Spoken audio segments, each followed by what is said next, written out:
Sage Forsaken here. Today we're looking back at Puma, and of course that means we're also looking at the snakebite body because they share the same body. Now, one of the reasons we're looking back at this is we are about to embark upon a new release of core figures, and a lot of that may be because this figure worked out so well for the company. Leonard put this figure out, and she's the only female figure they have out right now, this body type.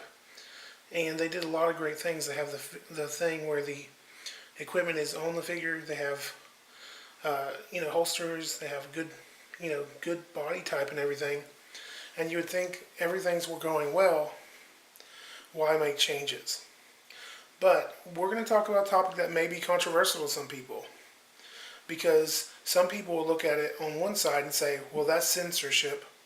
And other people will say, I want my kid to play with toys that don't look like, their breasts are about to fall out of their shirt. So in our local Walmarts now, this version of the figure has started appearing. And the thing about it is that she does not have even the sculpting there still it's not like they just painted a shirt there. They re-sculpted the model. Now you can say, well, you're a guy. Obviously you just like to see bosoms.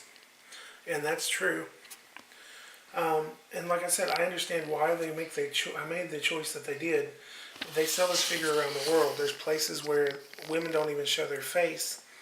And of course, parents even here in the United States may not buy an action figure for their son if she has her bosom showing. I know that's not really showing, it's just cleavage. But that's not the way some people would look at it. Like it's an unrealistic expectation. Now that being said, as a customizer, I hate this. Not because, I would like it if they just had a different version, but I've not been able to find any of the older version at my local Walmart in over 6 months, which tells me that they just stopped putting them out. This is going to be harder and harder to find in the future, and really the thing is that the figures aren't that different. It's not that big a deal.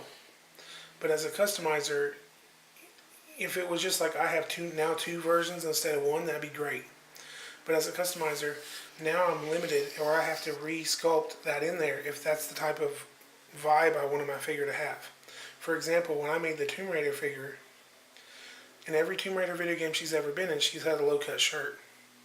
So when I made my Tomb Raider figure, I used this figure as the base model because of that.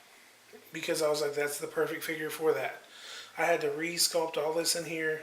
I had to redo a bunch of stuff. And yes, I could re-sculpt it all.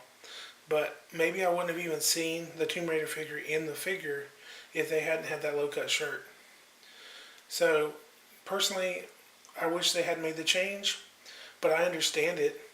I'm not unrealistic in my expectations. These are toys to be played with by young children. Boys and girls, hopefully. But as someone who does more than just play with them, I would like to have had the option to still get the other version. Anyway, this is just what I wanted to talk about. There may be pictures after the video. Please like and subscribe. Tell me your opinion, and please try to stay civil in your tone, because I don't mind having a debate. I don't necessarily want to have a rage fest. Anyway, thank you again for being part of the fellow sages, and I hope you have a great day.